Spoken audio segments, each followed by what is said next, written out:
Welcome to the Genius Factory. Enjoy the video. In this video, I will explain how to fix a Mitsubishi Mirage bumper. First, carefully assess the damage to understand its severity and type. Look for cracks, dents, or scuffs. Knowing the bumper's material, whether it's plastic or fiberglass, will guide your repair approach. Gather your tools, including a heat gun for reshaping, various grits of sandpaper, and appropriate body filler. This initial preparation is crucial for a successful repair. For minor dents in plastic bumpers, a heat gun can help gently reshape the material back into place. For cracks, thoroughly clean the area and prepare it for repair.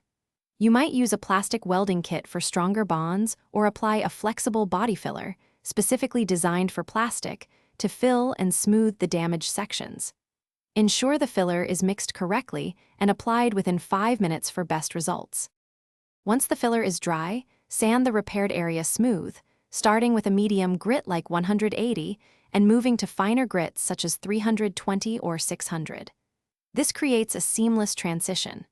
Next, apply a plastic adhesion promoter to ensure your primer and paint stick well.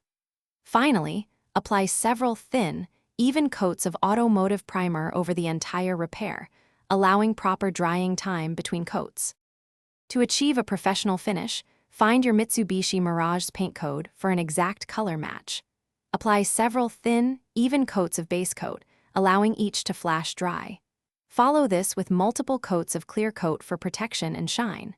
Wet sand with 1,200 to 3,000 grit sandpaper, and then polish the area to blend the new paint seamlessly.